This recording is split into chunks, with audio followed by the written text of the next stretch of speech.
तेरी सेठ कहे तमे सांभळो वाणो तरवाण जरूडो કરી લાવો જી એ જીડાયા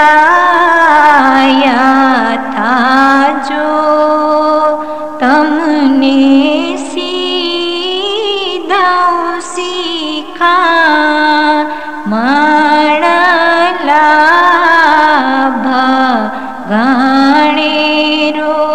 કરી લાવો જી.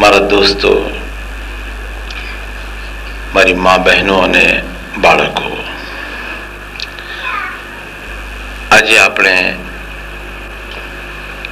પીર સદરદીનનો એક જ્ઞાન શરીફ છે જેના ઉપર થોડીક વાતો રજૂ કરવાની છે. જો કે સમય ઓછો છે એટલે પૂરું જ્ઞાન શરીફ નહીં થાય, પણ અડધા ઉપરનો જે કંઈ થોડી ઘણી પંક્તિઓ આપની સમક્ષ રજૂ કરીશ તેનો ખુલાસો ખુદા જે યાદ અપાવશે એ મુજબ કરવાની કોશિશ કરીશ. પહેલે આપણે અલ્લાહના વખાણ કરી લઈએ. નઝર ગફૂરી સાહેબ કરીને એક છે, એમણે ખુદાની શાનમાં થોડાક અશાર કહ્યા છે, એ આપણે સાંભળી લઈએ. ન તુજથી કોઈ ઉત્તમ છે, ન તુજથી કોઈ સારો છે, નિછાવર પ્રાણ તારા પર તો મુજને પ્રાણ પ્યારો છે. ન તારી જાત છે ફાની, ન તારો કોઈ છે સાની. સાનીનો મતલબ એના જેવો. ન માંગુ કેમ તારાથી, તું સૌને આપનારો છે. ભરોસો છે જગત ભરને ખુદા તારી ખુદાઈ પર, યકીનન બે સહારા ને ફક્ત તારો સહારો છે. તું દે છે કીડીને કણ, હાથીને બણ, શક નથી એમાં. જરૂરત જેને જેવી છે તું એવો જ આપનારો છે. ન હો જેના ઉપર તારી દયા દ્રષ્ટિ ખુદા મારા, ન હો જેના ઉપર તારી દયા દ્રષ્ટિ ખુદા મારા. થવાનો બેઉ જગમાં ક્યાં ભલા એનો ગુજારો છે. હતા આમાલ એવા ક્યાં કે હું તારી દયા પામત, હતા આમાલ એવા ક્યાં કે હું તારી દયા પામત. એ તારો છે કરમ કે અંધકારોમાં પણ સવારો છે. વમળ મજદાર આંધીથી નથી ડરતો હું જીવનમાં, તું મારી ડૂબતી નૌકા યકીનન તારનારો છે. મદદ માટે એ બીજા દર પર નાખે નજર શાને, ઇનાયતની નજર જ્યાં તું નજર પર રાખનારો છે. અલ્લાહની તારીફ પછી જ્ઞાન શરીફ પીર સદરદીન રહેમતુલ્લાહ અલૈહનું રચેલું છે. આ હઝરત પીર સદરદીન રહેમતુલ્લાહ અલૈહ આપણા પીરોમાંથી છે અને એમણે આપણી ઇસ્માઇલી કોમ જે શરૂઆત થઈ છે એમના હાથ પર ઘણા લોકો ઈમાન લઈ આવેલા. આટલી મોટી બુઝુર્ગ હસ્તીએ આ ગિનાનો રચેલા છે. ઇન્સાનની પેદાઈશ પહેલાનો વખત, પેદાઈશ પછીનો વખત, અહીં સુધી કે તેની મોત સુધીનો મામલો બહુ જ ટૂંકા શબ્દોમાં બહુ સારી રીતે હઝરત પીર સદરુદ્દીન રહેમતુલ્લાહ અલૈહ વર્ણન કર્યું છે. આપણે શરૂઆતના શબ્દો વાંચી લઈએ. અઉઝુ બિલ્લાહિ મિનશ શૈતાનિર રજીમ, બિસ્મિલ્લાહિર રહમાનિર રહીમ. હઝરત પીર સદરુદ્દીન રહેમતુલ્લાહ અલૈહ ફરમાવે છે કે એજી શેઠ કહે તમે સાંભળો વાણોતર. શેઠ કહે જ ખુદાને. વાણોતર જે છે ધંધો કરવા જે જાય, ચાકર નોકર. એ જે શેઠ કહે તમે સાંભળો વાણોતર, વણજ રોડો કરી લાવો છીએ. હું તમને વેપાર માટે મોકલું છું. દુનિયામાં સારો ધંધો, સારો નફો કરીને આવજો. આ પીર સદરુદ્દીન માયબા ફરમાવે છે કે અલ્લાહ આ રીતે જેટલી રૂહોને પેદા કરી, દરેક રૂહના માટે આ રીતનું એ વણે બયાન કર્યું છે. એ જે શેઠ કહે તમે સાંભળો વાણોતર, વણજ રૂડો કરી લાવોજી. એ જે ડાયા થાજો તમને શી દઉં શિખામણ, લાભ ઘણેરો કરી લાવોજી. દુનિયામાં સારા થઈને રહેજો. તમને વધુ શું શિખામણની જરૂર છે? અમે તમને હુકમ કરીએ છીએ કે દુનિયામાં જાઓ, સારો નફો કરીને આવજો. એ જે પીરને પૂછી તમે પંથ કમાવો. જો ક્યાંક તમને ગડબડ થાય, જીવન જીવવામાં ક્યાંક તકલીફ ઉપજે, જે ધંધા માટે તમને દુનિયામાં મોકલાવ્યા છે, ત્યાં જો કોઈ જાતની તકલીફ ઊભી થાય તો તમે પીરને પૂછજો, પૈગંબરને પૂછજો, અલ્લાહના વલીઓને પૂછજો. આ રીતે પૂછીને તમારી જિંદગીનો રસ્તો સરળ કરજો. એ જે પીરને પૂછી તમે પંથ કમાવો, નબી મોહમ્મદની શિખામણ હૈડે રાખોજી. હુઝુરે પાક સલ્લલ્લાહુ તાલા અલૈહિ વસલ્લમ જેની શિખામણ જે છે એને તમે હૃદયમાં સંભાળીને રાખજો, તો તમને ઘણું કામ આવશે. આ એ ચીજ છે જ્યારે અલ્લાહ તબારક તાલાએ બધી રૂહોને પેદા કરી, આલમે અરવાહ એને કહેવામાં આવે છે. એટલે કે રૂહોની દુનિયા. આલમ કહેવામાં આવે છે દુનિયાને, અરવાહ કહેવામાં આવે છે રૂહને. આલમે અરવાહમાં અલ્લાહ તબારક તાલાએ દરેક રૂહોને પૂછ્યું. કુરાનમાં એની બયાન આવે છે. અલ્લાહ ફરમાવે છે અલસ્તુ બિરબ્બિકુમ, શું હું તમારો ખુદા નથી? શું હું તમારો રબ નથી? બધા વિચારમાં પડી ગયા. જેટલી રૂહ છે દરેક વિચારમાં પડી, અને વિચારમાં પડ્યા પછી એકબીજાને જોવે છે કે અમારે જવાબ શું આપવો. તે વખતે નબી પાક સલ્લલ્લાહુ અલૈહિ વસલ્લમ, હઝરત મોહમ્મદ રસૂલુલ્લાહ સલ્લલ્લાહુ અલૈહિ વસલ્લમ એમની મુબારક રૂહે દરેકને શિક્ષણ આપ્યું અને દરેકની બદલીમાં જવાબ આપ્યો. બલા એટલે કે બેશક તું અમારો રબ છે, બેશક તું અમારો રબ છે. પછી ખુદાએ ફરમાવ્યું કે અગર જો તમે મને રબ માનો છો તો દુનિયામાં તમને મોકલાવું છું. આ શિખામણને તમે ભૂલતા નહીં. એટલે નબી મોહમ્મદની શિખામણ હૈડે રાખજો છે. દિલની અંદર એ શિખામણ રાખી છે ને ભૂલતા નહીં. એ જી ઘોરમાં તું બહુ દિન હોતા, તુને ઘણીએ ઘણીએ વિઘને ઉગાર્યા છે. માનું પેટ જે છે એક જાતની કબર જ છે. અંધારામાં તો હતો. લકદ ખલકનલ ઇન્સાન ફી અહસની તકવીમ. ખુદાએ ઇન્સાનને બહેતરીન ઢાંચામાં, બહેતરીન બિબ્બામાં નાખીને એને ઢાળ્યો અને સુંદરમાં સુંદર એને બનાવ્યો છે. પીર સદરુદ્દીન રહેમતુલ્લાહ અલૈહ આનો ખુલાસો આપ્યો કે માના પેટમાં તું હતો ને કેટલા વિઘનો તને આવ્યા, દરેક વિઘનમાંથી છોડાવીને તને અલગ કર્યો. ક્યારેક માના પેટમાં તારી તબિયત બગડી, ત્યારે તે સ્થિતિ બદલાવી નાખી. ત્યાં પણ કુદરતે તને એ આમ પણ બચાવ્યો તને. એ જે અન્ન ચિંતવ્યા તને ભોજન પૂર્યા. માના પેટમાં જમવાનું ક્યાંથી મળે? માના પેટમાં જમવાનું, ભૂખ તો લાગી ત્યાં પણ. જીવ જ્યારે આવ્યો તો ભૂખ છે. તો કુદરતે મહેરબાની કરી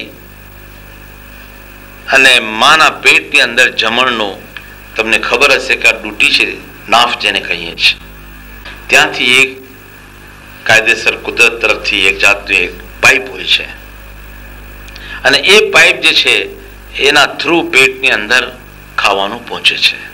આજનું સાયન્સ કહે છે, સાયન્સ એલોપેથિક 200-250 વર્ષ થયા, પીર સદરદીન મા બાપને 450 વર્ષ થયા, નબી પાક સલ્લલ્લાહુ અલૈહિ વસલ્લમને 1400 વર્ષ થયા. કુરાનમાં આ ચીજનો ખુલાસો છે કે આ રીતે કુદરતે માના પેટમાં પણ તમને રિઝક પહોંચાડી. તો અલ્લાહ એ ફરમાવે છે, પીર સદરદીનના જબાનથી આ બતાવવામાં આવ્યું છે કે એ જે અણચિંતવ્યા તને ભોજન પૂર્યા, તને ખબર બી નહીં હતી કે મને ક્યાંથી મને ભોજન મળશે, પણ ખુદાએ પણ બંદોબસ્ત કરી આપ્યો.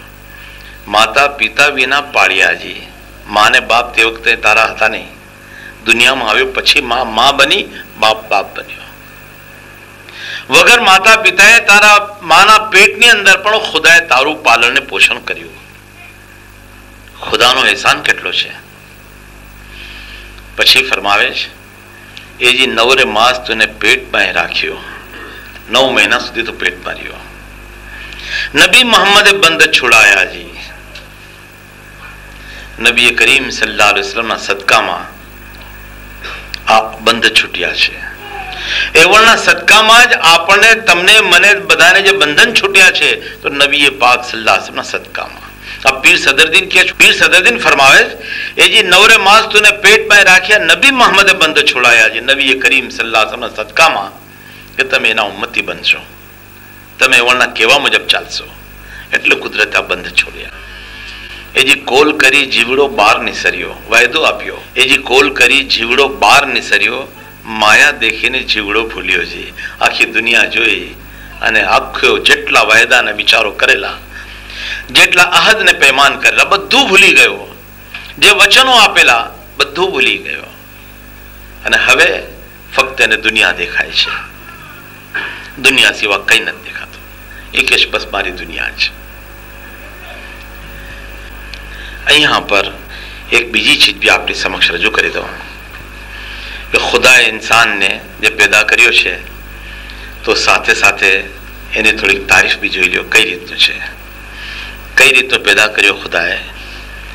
નઝર ગફુરી સાહેબ લખે છે, નયન આપ્યા, નયન સાથે નયનમાં રોશની આપી. આંખો આપવું અલગ ચીજ છે, આંખમાં રોશની આપવી અલગ ચીજ છે. આંખ ઘણાની ખૂબસૂરત હોય છે, રૂપાળી હોય છે, પણ રોશની નથી તો એની આંખ બેકાર છે. નયન આપ્યા, નયન સાથે નયનમાં રોશની આપી. ઘણા એહસાન છે તારા, મને તે જિંદગી આપી. તે મને જિંદગી આપી, તારો બહુ એહસાન છે. નહીં તો દીન દુનિયાને હું જાણી પણ નહીં શકતે, નહીં તો દીન દુનિયાને હું જાણી પણ નહીં શકતે. ખુદા ઉપકાર તારો, બુદ્ધિ તે મુજને ઘણી આપી. સમજવાનું મને આપ્યું, જ્ઞાન આપ્યું તે મને કે આનાથી અમે સમજી શક્યા. દયા દ્રષ્ટિ ખુદાની એમના પર સર્વદા રહેશે. દયા દ્રષ્ટિ ખુદાની એમના પર સર્વદા રહેશે. ખુદાના દિન ખાતર જેમણે આ જિંદગી આપી. દિનના માટે કંઈક કરો તો તમારા માટે ખુદાની રહેમત ઉતરશે. નિહાળી લો ખુદાની શાન પણ કેવી નિરાળી છે. નિહાળી લો ખુદાની શાન પણ કેવી નિરાળી છે. કોઈને મોત આપ્યું તો કોઈને જિંદગી આપી. પછી શાને અમોને ગર્વ ના હો તુજ ખુદાઈ પર. પછી શાને અમોને ગર્વ ના હો તુજ ખુદાઈ પર. અમોને બોધ લેવાને નબીની જિંદગી આપી. નબીએ પાક સલ્લલ્લાહુ જિંદગીથી અમને કેટલું બધું જાણવા મળી ગયું. ખુદા તારા ઘણા ઉપકાર છે બેશક અમારા પર. ખુદા તારા ઘણા ઉપકાર છે બેશક અમારા પર કે તારી બંદગી કરવા અમોને જિંદગી આપી. જિંદગી ન હોય તો શું થાત, ક્યાંથી બંદગી કરતે ને. નજર સર્જન તો માટીનું છે, માટીમાં મળી જશે. શાયર પોતાને જ કહે છે, તમને મને બધા માટે છે. નજર સર્જન તો માટીનું છે, માટીમાં મળી જશે. કરી લે બંદગી એની કે જેણે જિંદગી આપી. ખુદાની જિંદગી, અલ્લાહ કુદરતે જિંદગી આપી છે, એની બંદગી કરી લ્યો. હવે આપણે આ શરૂઆતના શબ્દો જે છે ગિનાન શરીફના, એના ઉપર જ આપણે થોડીક વાતો સાંભળીએ. માના પેટમાં જ્યારે ખુદાનો હુકમ થાય છે, ઘણા એવા બી છે જિંદગી ભર તક બિચારા બચ્ચાઓ માટે ટળવળે છે, ઓલાદ નથી થતી, પણ એમાં પણ ખુદાનો કોઈ રાજ છે. એવા છે કે એકાદ બચ્ચું થઈ જાય પછી ઓલાદ નથી થતી.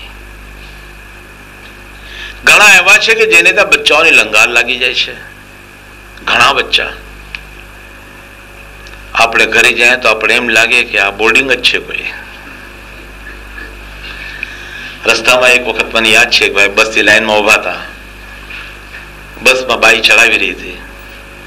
પછી બાઈનો જે ધણી હશે બધા ચડી ગયા કે નહીં, એકાદ બાકી તો નથી રહી ગયું. એટલે 10-11 બચ્ચા હશે.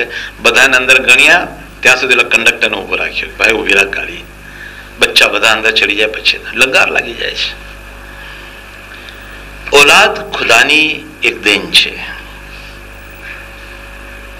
અને કુદરતે અહીં જે આપણે બોધ આપ્યો છે, દાખલા તરીકે માના પેટમાં જ્યારે બચ્ચાએ સ્થાન લીધું અને એ બાળક માના પેટમાં જ્યારે શરૂઆતથી જ્યારે ગાંઠ બંધાય છે તો શરૂઆતમાં કંઈ ખબર નથી પડતી, પણ જ્યારે ગાંઠ મોટી થાય છે તો ધીરે ધીરે એના એક એક હાથ પગ દેખાતા શરૂ થાય છે. 5 મહિનાના પેટમાં બાળક હોય ત્યારે એને રૂ નાખવામાં આવે છે. ત્યાં સુધીમાં એના હાથ પગ બધું તૈયાર. તમે જોયું હશે કે એ બાળક જે છે માના પેટમાં અગર એનો ફોટો કાઢવામાં આવે, અને ઘણી મેટર્નિટી હોમમાં આપણે જોયું છે, એ બાળકનો ફોટો એ રીતનો હશે જાણે સિજદામાં કોઈ પડેલો છે. માના પેટની અંદર બાળક સિજદાની હાલતમાં જ હોય છે. બંને હાથ બંને પગ સિજદો, એ જ રીતો જેમ એક માણસ સિજદો કરે છે. કુદરતે એને એ જ હાલતમાં પેદા કર્યો કે એ બચ્ચા, એ આદમની ઓલાદ, પહેલી ટ્રેનિંગ મારી એ છે કે તું મારા સામે જો આ રીતે રહીશ, જો તે માથું મારા સામે ઝુકાવ્યું તો તારા સરને એટલી બુલંદી આપીશ કે લોકો પોતાના બખ્તરોને, પોતાના તાજ અને પોતાના તલવાર તારા કદમોમાં મૂકી જશે.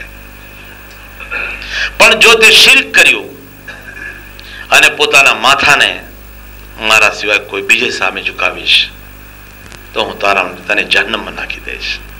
આ કુદરતનો એહસાન છે. એ બાળક જ્યારે માના પેટમાં જીવ જ્યારે તેમાં નાખવામાં આવે છે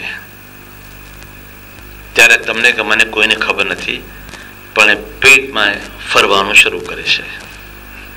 ડોક્ટરો ને નર્સો ને મિડવાઇફ ને બધા જોઈને કહે છે કે બાળકમાં જાન આવી ગઈ છે, ફરે છે. ક્યારેક ફરવાનું બંધ થાય તો માને બીક લાગે છે. હજુ બાળક અવતર્યું નથી. આ બાઈને સમજો પેલું જ બચ્ચું છે, પણ બીજેથી સાંભળ્યું છે કે બાળક ન ફરે તો એ ખતરો છે. હજુ માં નથી બની, પણ કુદરતે લાગણી પહેલેથી એના દિલમાં નાખી દીધી. એને પ્રેમ ઉત્પન્ન કર્યો, મમતા એના દિલમાં નાખી. ખુદા કહે છે, એ બંદા, હું તને કેટલો ચાહું છું એની પહેલી નિશાની તારી માને તું જોઈ લે. તારી માની ગોદને તું જોઈ લે. જેટલી તારી માની ગોદમાં તને રહેમ ને બરકત અને મજા આવે છે, એનાથી વિશેષ મારી જન્નત છે કે તું આવીશ તો તને એનાથી વધુ વિશેષ મજા આવશે. જેમ તને દુનિયામાં આવવા માટે મેટર્નિટી હોમની જરૂર છે, સ્વાવડ ખાતાની જરૂર છે. એક બાઈ સામે ઊભી હોય એવી જ રીતે એ મારા બંદા એક નવીની જરૂર છે. એ તને સમજાવશે. એ રીતે આ મારા અલ્લાહના મારા બંદાઓ જે છે, ખાસ બંદાઓ, એ તારું ધ્યાન રાખશે કે ક્યાંક તારું મોઢું જહન્નમ તરફ ન થઈ જાય. એ તને જન્નત તરફ વાળી લેશે. તે બાદમાં જ્યારે બાળક દુનિયામાં આવે છે એની પહેલા થોડાક દિવસો પહેલા માને દૂધ શરૂ થઈ જાય છે. અલ્લાહ કહે છે, મારા બંદા, જો તને ખૂબ માલ આપું હું તો ક્યાંક તું રિઝકની પછવાડે મારું નામ રઝાક છે, તું મને ભૂલી નહીં જાતો.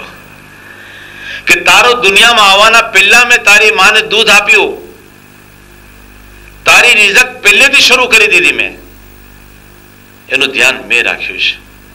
તો જ્યારે તારા અવતરવા પહેલા મેં તારી રિઝકનો બંદોબસ્ત કર્યો તો દુનિયામાં આવ્યા પછી શું તને 2 રોટલી નહીં આપી શકીશું? જરૂર આપીશ. માટે બંદા, મારા પાસે આવો. સાંજનો સમય થાય છે. આપણે ધંધા પર બેઠા હોઈએ છીએ, ધંધો ચિકાર ચાલતો હોય છે, નજીકમાંથી ક્યાંક મિનારા પરથી અઝાન પણ સાંભળીએ છીએ. હૃદય ચાહે જ ઇબાદત માટે જાય, ત્યાં એક મોટો વેપારી આવી જાય છે. એમ થાય છે કે થોડી વાર પછી ઇબાદત કરશો. વેપારી ચાલ્યો જાય છે, ફરી થાય છે કે હવે ઇબાદત કરશો. એ પણ પટી ગયા પછી છેલ્લે પછી બજારો બંધ થવાનો વખત આવે છે. જ્યારે તાળા કુચી લઈ હિસાબ કિતાબ શરૂ કરીએ છીએ, હિસાબ કિતાબ કર્યા પછી નોકરોને છુટ્ટી આપો છે, મહેતાજીને છુટ્ટી આપો છે, દુકાન બંધ કરો છે. દુકાન બંધ કર્યું, ત્યાંથી નીકળી હવે તમે ઘર ભેગા થાવ છે. ઘરે જ્યારે પહોંચો છો તો પહેલે મા બાપને મળો છો, પત્નીને મળો છો, બચ્ચાઓને મળો છો. થોડી વાર બધા ભેગા બેસે છે. દુનિયાની વાતો, લગ્નની વાતો, મરણની વાતો, દરેક વાતો થાય છે. મા બાપ ધીરે ધીરે કહે છે બેટા સુઈ જા. મા બાપ છૂટા પડે છે. ધીરે ધીરે બાળકો સુઈ જાય છે. પત્ની પણ થોડી વાર પછી સુઈ જાય છે. પછી બંદો એકલો બિસ્તરા પર પડ્યો છે. ત્યારે પણ વિચાર કરે છે મારે કાલે આ માલ લાવવો છે, પેલો માલ લાવવો છે, આને રકમ ચૂકવવી છે, પેલાને રકમ ચૂકવવી છે. બજારમાં જે મંદો વેપાર છે તો મારે કઈ ટ્રીક કરવી કે જેથી વેપાર વધે. ત્યારે ખુદા પોતાના ફરિશ્તાઓને સામે જોઈને કહે છે કે જંજાળમાં પડેલો આ બંદો સાંજથી એની પછવાડે હું લાગેલો છું. વેપારથી એને છોડાવ્યો, બજારથી છોડાવ્યો, દુકાનથી છોડાવ્યો, મા બાપથી છોડાવ્યો, સ્ત્રીના બચ્ચાઓથી છોડાવ્યો.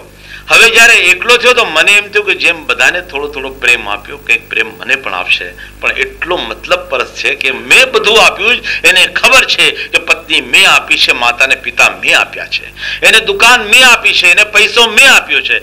પણ છતાં પણ એટલો મતલબ પરસ છે કે એ આજે બિસ્તરા પર જ્યારે એકલો પડ્યો, મેં એને એકલો પાડ્યો કે મારાથી બી થોડી ગુફ્તગુ કરે, જેમ પોતાના મા બાપ સાથે કરી. મારાથી ગુફ્તગુ કરે જેવી રીતે એને પોતાના નોકરો સાથે કરી. મારાથી ગુફ્તગુ કરે જે રીતે એને પોતાના બચ્ચાઓ સાથે કરી. મારાથી ગુફ્તગુ કરે જે રીતે પોતાની પત્ની સાથે કરી. પણ હાય રે મારો મતલબ પરસ બધો કે છેલ્લે પોતાનું બધું વિચારે છે, પણ એને ધ્યાન ના આવ્યું તો મારું જ ધ્યાન ના આવ્યું. અને પછી બંદો સુઈ જાય ત્યારે ખુદા કહે છે કે હજુ ફરી કાલ સૂરજ ઉગશે. હજુ મને આશ છે કે આ બંદો આજ નહીં તો કાલે મારા રસ્તા પર આવી જશે. ખુદાને એટલી મોહબ્બત છે બંદા સાથે. તો રિઝક પહેલેથી મોકલાવી, અને રિઝક પહેલેથી મોકલાવી છતાં પણ બંદાને ખબર છે કે કુદરત મને કદી પણ ભૂખ્યો તરસ્યો નહીં રાખે. આપણે પોતે બી કહીએ છીએ, અરે 2 પૈસા માંગવાવાળો ફકીર જે દરવાજા પર આવે છે, ભિખારી ભિક્ષુક જે આવે છે, એ પણ એમ કહે છે કે સવારે ભૂખ્યા ઉઠીએ જ, પણ ખુદા કુદરત કોઈને ભૂખા સુવડાવતો નથી. એ દરેક માણસ કબૂલ કરે છે.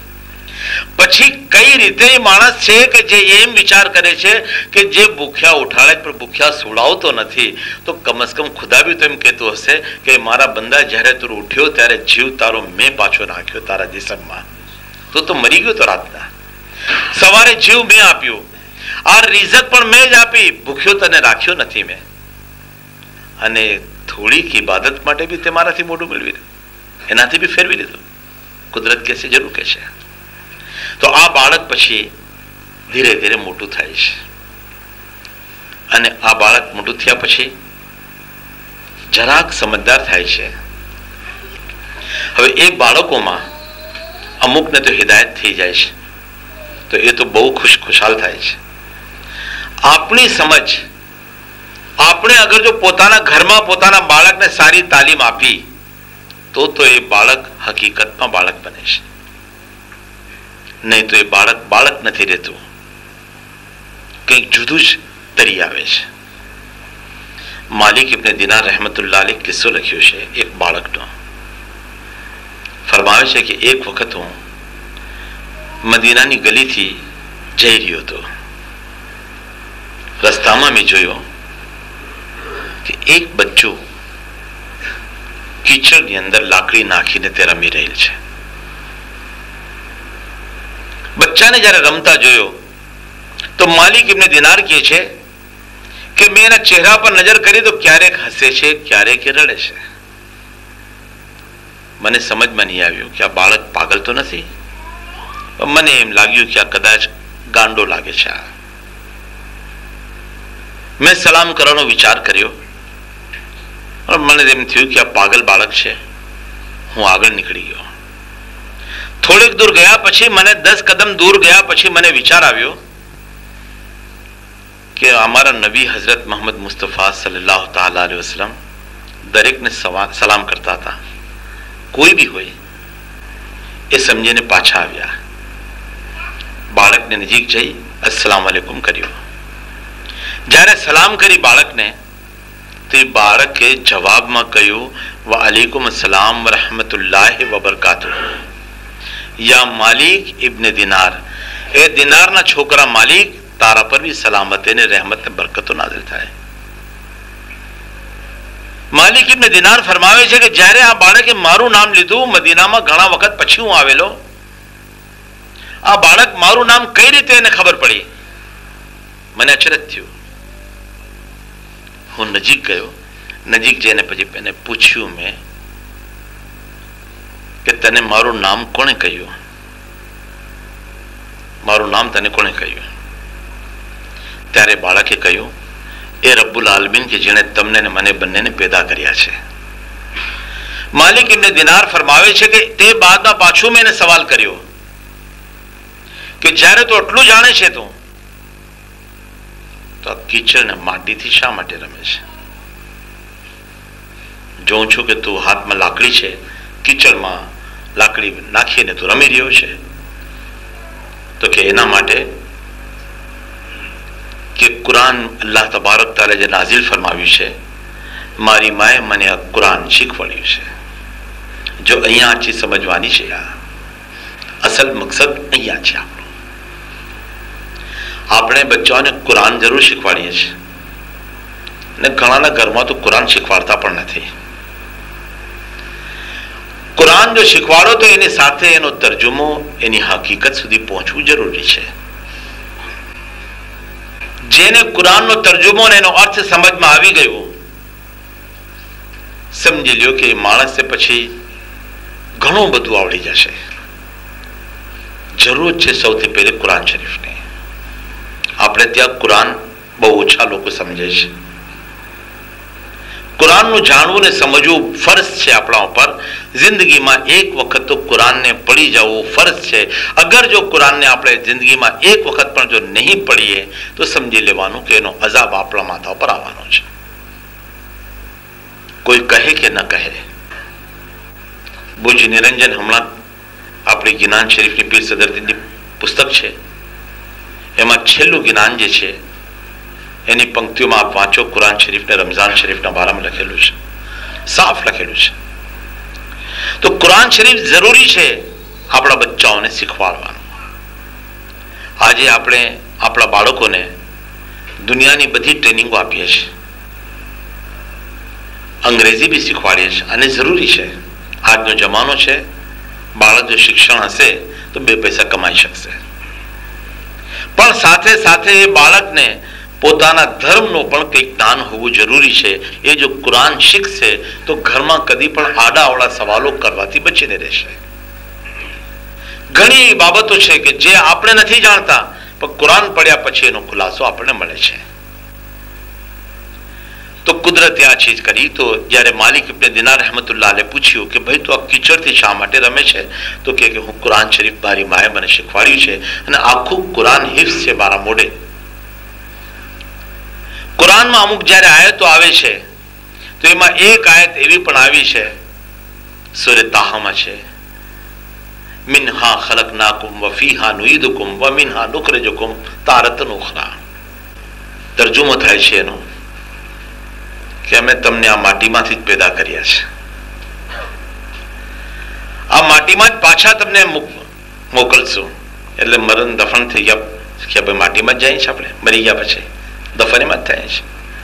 પછી ખુદા કે એમાંથી ફરી તમને ઉત્પન્ન કરીશું ક્યામતના દિવસે. તો મિન્હા ખલકનાકુમ, તો જ્યારે મેં આ આયત વાંચી કે આ માટીમાંથી મને પેદા કરવામાં આવ્યો છે, તો એ બાળક કહે છે કે હું વિચાર કરું છું કે જ્યારે હું ખરેખર આ માટીની પેદાઈશ છું,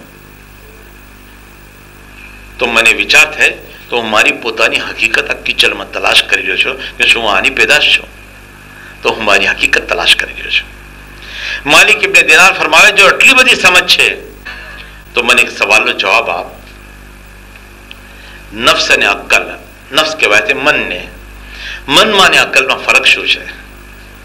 તો એ બાળકે જવાબમાં કહ્યું કે નફ્સ એ હતી કે જ્યારે તમે તમારા દિલમાં મને સલામ કરવાનો વિચાર કર્યો પણ અંદરથી તમને ના કહેવામાં આવ્યું કે આ પાગલ છે, એ નફ્સ હતી. અને જ્યારે દૂર ગયા અને ત્યાંથી પછી તમે પાછા આવ્યા કે રસૂલે પાક સલ્લલ્લાહુ અલૈહિ વસલ્લમ સલામ કરી છે એટલે તમે સલામ કરો, તો તમે આવીને મને સલામ કરી, તો નફ્સમાં અને અકલમાં આટલો ફરક છે. કહેવાનો ભાવાર્થ કે આ શબ્દો જ્યારે સાંભળ્યા તો માલિક ઇબ્ન દિનાર રહેમતુલ્લાહ અલૈહને તકલીફ થઈ દિલમાં કે આટલું બધું આ બાળક ઇલ્મ શીખે છે, જાણે છે. પછી ફરમાવ્યું કે એ બાળક ક્યારેક તું રડે છે, ક્યારેક હસે છે, એનું કારણ શું છે? જ્યારે સવાલ કર્યો તો જવાબમાં ફરીથી એ બાળકે કહ્યું કે હું હસું છું ને રડું છું એનું કારણ એ છે કે જ્યારે મેં કુરાન શીખેલું છે તો કુરાનની અંદર જ્યારે આયતો આવે છે જેમાં જન્નતની બશારત છે કે તમને ખુદા ફરમાવે કે હું તમને જન્નતમાં નાખીશ, ત્યારે જન્નતની ખુશખબરી સાંભળીને હું હસું છું. દોઝકની આયતો જ્યારે આવે તો મારા દિલમાં દર્દ પેદા થાય છે અને રડી પડું છું. ત્યારે માલિક ઇબ્ન દિનાર ફરમાવે છે, જો આટલું ઇલ્મ રાખે છે, આટલી સમજ રાખે છે, પછી શા માટે તું ભય પામે છે દોઝકથી? તો કે નહીં સાહેબ, ખુદાને ખબર કોણ જન્નતમાં જાય છે, કોણ જન્નતમાં જાય છે, કોઈનો ભરોસો નથી. નેકી ને બદીનો હિસાબ કુદરતના હાથમાં છે. ઘણી વખતે નેકી સમજીને આપણે બદીઓ કરીએ છીએ, એટલે એનો કોઈ ભરોસો નથી કે ખુદા માફ કરશે કે નહીં. તો હું આ તલાશ કરું છું આયતોની અંદર જ. તો જ્યારે જન્નતની ખુશખબરી મળે છે ત્યારે હસું છું અને દોઝકની બાબતો સાંભળવામાં આવે છે ત્યારે રડું છું. તો કે તું આટલું સમજ રાખે પછી બે જ શા માટે? તો સાહેબ, બીવાનું કારણ એક જ છે કે મારી માને જોઉં છું કે જ્યારે ઘરમાં સગડી સળગાવે છે તો આગ જ્યારે સળગાવે તો નાની નાની કાંડીઓ જે છે એ પેલા અંગારમાં મૂકે છે, નાની નાની લાકડીઓથી શરૂ કરે છે, એ બાદમાં મોટી અંગાર પેદા થાય છે. તો મારા મનમાં એમ થાય છે કે કુદરત જ્યારે દોઝકની આગને દહેકાવશે અને ભડકાવશે તો બનવા જોગ છે નાના નાના લાકડાથી જેમ શરૂ કરે છે આપણે અંગાર, એમ નાના બાળકોથી કદાચ કુદરત શરૂ કરે જહન્નમમાં નાખવાનો, તો એમાં કદાચ મારો નંબર પહેલો આવી જાય. તો એ ગમથી હું રડી રહ્યો છું. બસ એટલું કહ્યું અને એક ચીખ મારી છે અને માલિક ઇબ્ન દિનાર રહેમતુલ્લાહ અલૈહના ચરણોમાં ઢળી પડ્યો. અને જ્યારે તપાસ કરી તો ખબર પડી કે એનો પ્રાણ પંખેરો એનો ઉડી ગયું છે. બાળકોની આ હાલત છે. ખુદાએ આપણને બહેતર બનાવ્યો છે, સુંદર બનાવ્યા છે. કુદરતે આપણા પર ઘણી મહેરબાની કરી છે, પણ છતાંય આપણે એનો શુક્ર અદા કરતા નથી. હારૂન રશીદ એક વખત ઘરે આવ્યો પોતાના મહેલમાં. બેગમ ઝુબેદાની સાથે વાતચીત થઈ. બેગમ ઝુબેદાને હારૂન રશીદ કહે છે કે ઝુબેદા, તમે જુઓ છો કે ચાંદ આસમાનમાં દેખાય છે, તમે જોઈ રહ્યા છો? તો કે હા. કહો મને કે બંનેમાં સુંદર કોણ છે? બેગમ ઝુબેદા કહે છે, હું સુંદર છું. હારૂન રશીદ કહે છે કે કઈ રીતે બની શક્યા? જે ચાંદની દુનિયા તારીફ કરે છે, કવિઓ અને શાયરો જેના ગુણગાન ગાય છે, એનાથી વધીને તમે સુંદર કઈ રીતે બની શક્યા? બેગમ ઝુબેદા કહે છે કે નહીં, હું સુંદર છું. બંનેની અંદર ઝઘડો થયો. હારૂન રશીદનો ગુસ્સો આવ્યો અને સૂઈ ગયા. બીજે દિવસે સવારે બેગમ ઝુબેદા ઉઠી અને બહેલુલ દાના જે બુઝુર્ગ હતા એ જમાનામાં એના પાસે ગયા. બહેલુલ દાના બગદાદમાં જ રહેતા હતા. અને અલ્લાહના વલીઓમાંથી મજઝૂબ જેને કહેવાય છે કે જેણે બધું જઝબ, જેણે બધું ચૂસી લીધું હોય, દુનિયાના દુઃખ અને ખુશી ને ગમ ને બધું જેણે ચૂસી લીધું હોય, બ્લોટિંગ પેપર પણ હજુ લીલું થઈ જાય, સુકાય નહીં, પણ એવણે જે બધું ચૂસી લીધા પછી પણ જરા બી હૃદય ભીનું નથી હોય, એને મજઝૂબ કહેવામાં આવે છે. એ બુઝુર્ગ પાસે જયારે પહોંચે છે તો બહેલુલ દાના પૂછે છે એવણને કે ઝુબેદા, શું વાત છે કે તારા ચહેરા પર આ દુઃખ કેમ દેખાય છે? ત્યારે કહે છે,